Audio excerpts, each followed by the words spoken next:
partners of the children. She has carried this burden. She has tried to do the best that she could at the time. She's educated, she has a degree, but she has not been able to find employment. She's finally working, and we just ask that this be held in abeyance for at least 90 days. That will show if there's an alcohol problem. That will show if there are other problems that she's experienced. She has been to a mental health specialist for counseling, and she will get with them again. And we believe that to injury to a child, a first-degree felony. I've received the pre-sentence report, as well as I've visited with the attorneys, and for the record, we have also Ms. Randy King here, who is the assistant district attorney that handled the termination and CPS kind of portion of this case with regard to the children. I've received, has everyone had an opportunity to review the pre-sentence report? yes, Your Honor. Are there any additions or corrections to that report? No additions or corrections. Ms. Smolfino? Judge, I would just ask the court take judicial knowledge of the conversation we have had with the court and the understanding that this has been discussed at length upstairs. Ms. King has also provided me a tremendous amount of guidance, which I thank her and appreciate everything she's done with her wealth of knowledge and experience in guiding me through this case. I know the facts themselves are extremely egregious. It's difficult for all of us to look at. I would recommend Ms. Schultz is getting this opportunity because she has availed herself of certain things and tried to make progress. The children, her rights have been terminated, which she voluntarily gave them up, and they have been relocated out of state to a stable environment where they will not have to testify against their mother, which was something that we took into a great deal of consideration. I would ask the court consider special needs safety in lieu of ISF cognitive. I think it is a more lengthy and a more appropriate term in custody as either an upfront type of sanction, but more so to give her the tools to be successful on this probation, because as the court is aware, and I'm sure Mr. Samuel has advised Ms. Schultz, and I do not mean this statement to seem punitive, but if Ms. Schultz is back before you on a violation of this probation because of this opportunity she's been given, the amount of time that the state will be asking for will be overwhelming. Thank you, Ms. Smolfino. Anything, Mr. Samuel? Yes, Your Honor. I understand the position of the state. However, I have to look at things from the position of the individual. The pre-sentence investigation report shows that she has no prior criminal history. It shows that she has no drug problem. There is a question about the alcohol. However, we believe that that can be done without the need of the inpatient treatment of the ISF. We believe that she's finally working. That is one of the most important things that she has to deal with in what she's gone through. She's experienced the trauma of relationships, and I think all of that is stated in the pre-sentence investigation report. But what you do not hear is the experience with the other partners of the children. She has carried this burden. She has tried to do the best that she could at the time. She's educated, she has a degree, but she has not been able to find employment. She's finally working, and we just ask that this be held in abeyance for at least 90 days. That will show if there's an alcohol problem. That will show if there are other problems that she's experienced. She has been to a mental health specialist for counseling, and she will get with them again. And we believe that if that is a part of the order for mental health compliance and conditions, she can do that. But let her prove to the court that this is not just her as it is today. This is a result of everything that she's experienced in her life at this point. I just pray that the court will have mercy on her and give her that opportunity. Well, Ms. Schultz, you're getting mercy today. You're getting mercy from these ladies as well as myself. If I go along. Right out of the gate, this is not a routine sentencing. A first-degree felony involving a child already signals serious prison exposure. But what really raises the stakes here is the involvement of CPS and termination of parental rights. That tells you this case isn't just criminal, it's deeply personal and devastating on a family level. With this agreement, Mr. Samuel has worked very hard and is very passionate about helping you, and I appreciate that. My position on this is based on a couple of things. One, the horrendous nature of this offense and what you put all of your children through, all 10 of them, is beyond anything that I have seen in 30 years of practicing law. 30. And so you're not walking out of here today.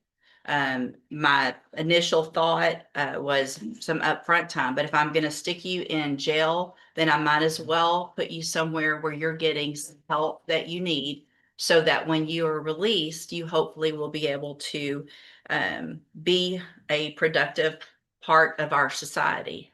But whatever trauma you've been through is incomparable to the trauma that you've put your children through. So at this time, I'm going to find that you previously entered your plea of guilty freely and voluntarily. Find sufficient evidence to find you guilty. I'm going to follow this agreement only because of the work that Ms. Malfino and Ms. King and your attorney have done, and the agreements that they've reached, and I understand why. Part of that is so that your children don't have to be re-traumatized and come back here for a trial and testify against you. I don't want to re-traumatize your children, and that's the only reason I'm really going along with this. So I will defer all proceedings, place you on probation for 10 years. You will be ordered to pay the $1,000 fine and follow all of the rules and conditions of probation. One of those is going to be that you enter and successfully complete the special needs safety program. You will be on the mental health caseload when you're released, and you'll have aftercare through Spindletop. That is now part of your probation. So if you don't follow through with any mental health services that are recommended through Spindletop or probation, that's going to be a violation of your probation. You will also be ordered to remain in Jefferson County, Texas. You cannot leave Jefferson County without permission. You cannot go anywhere near or see your children. You've terminated that relationship. I know they're with family. And so there's no Christmases where you show up or they bring the children down or anything like that. That's done. That's over. If you want to leave Jefferson County, it has to be with my permission, and I will have to know where you're going and to what extent and things like that.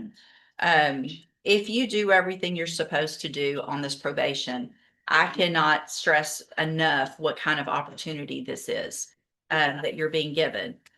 If you, however, violate any condition of probation, if you're back here in court, obviously this isn't a case that I will ever forget.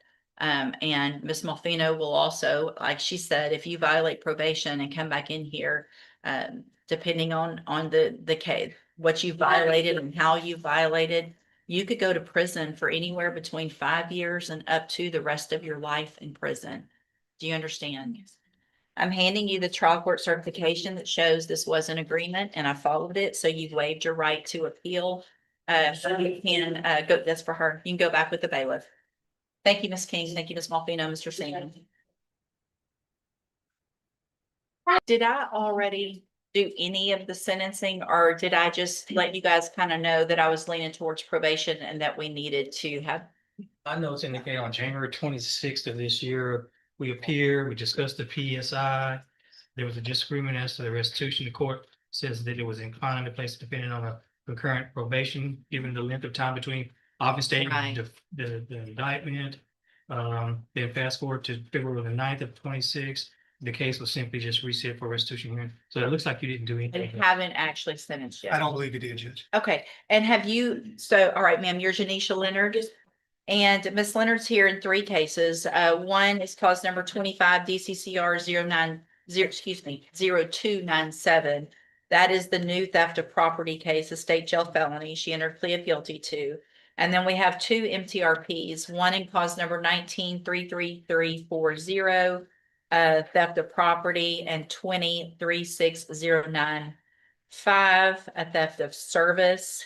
And in each of those cases, is she on a deferred in both of those? Or is this true? I'm trying to, sorry, I should have. Is it a deferred probation? Let's see, Judge. No, they're straight probation, Judge. Okay. Yes. So they were deferred and then we were here. And then revoked that deferred and reassessed and did the 2/5 at some point. Is that correct? The last information I have in my files is she was on a straight post-conviction probation. I don't know if she initially was on deferred or not. Yeah. I don't okay. know. All right. Yeah. Okay. So, the biggest issue that one of the bigger issues that I had when we were here for sentencing, based just on paper and the appearance of this, I don't disagree with Mr. Coleman's assessment of the case, with the criminal history of Miss Leonard with these types of offenses and, which the criminal history is these three cases. There aren't any other cases. And the new offense date was August of 23.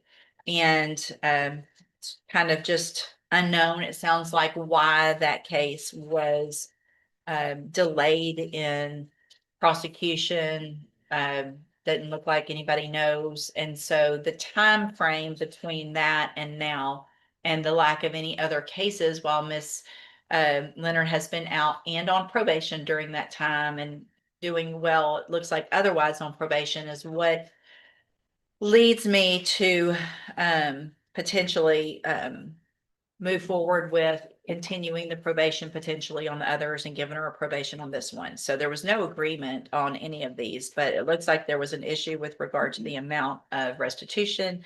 So let's go forward with that. Have you guys come to any type of agreement on the restitution? We are very far We're apart. very far Judge. apart, Judge, and I guess one of the issues that we have is I believe Mr. Coleman's got some exhibits that are gonna go back to 2022.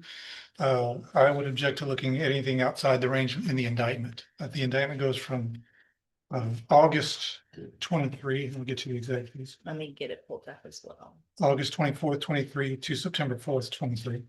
Okay, I would ask that we remain in that range. I would think legally that would be probably what I would need to do. Judge, it's a continuing course of conduct. The theft is, I'll be honest, Mr. Ross just brought that to my attention this morning. I haven't had a chance to research it, but, he certainly has had all of the restitution information showing that it's going back to 2022 with that discussion. So it's not an unfair surprise for him to know that we're looking for restitution going back. Well, but I think the allegations, and obviously I understand the honor about as well as any of you guys, but those are some pretty specific. I mean, that's a very short time frame that is alleged in the indictment. Talking what, 4 days, Well, 5 days? yes, Well, yeah, from August 24th, 2023 to September 4th. I'm sorry, I'm looking at an old indictment. I'm sorry, hold on. I was looking at another About case. 10 days, maybe. Hold on. So in the new calls number.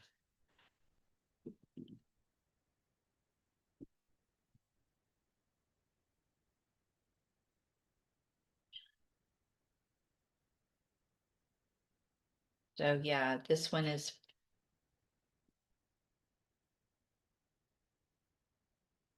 August 24th of 2023 through September 4th of 2023, so. Less than a couple of weeks, a couple of weeks or so is the allegation. And I don't want to have to keep coming back here.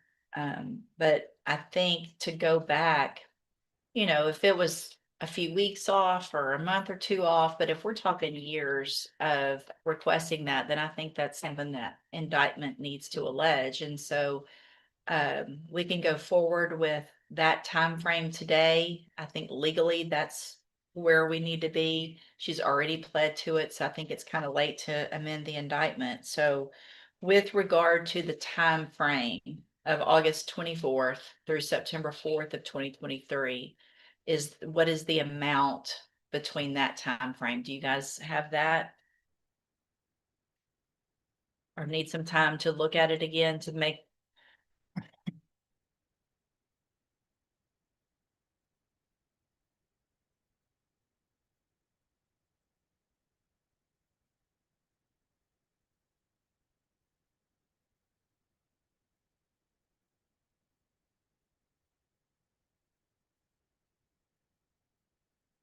And I mean, and the unfortunate, I mean, I want to make sure, you guys know how I am.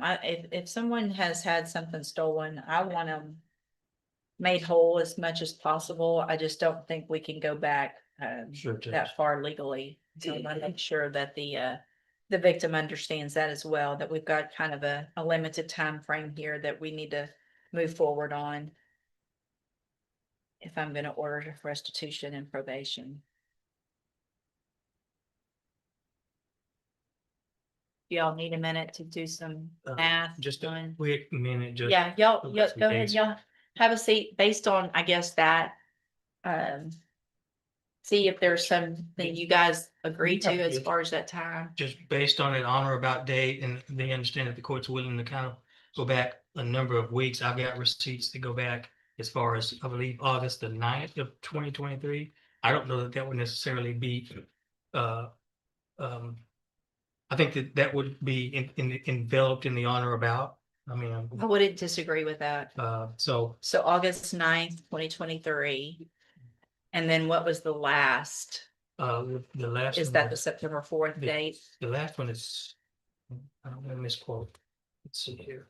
September the 4th is the last day. All right, so you guys figure out what between August 9th and September 4th of 2023 number is and see if there's an agreement on that number.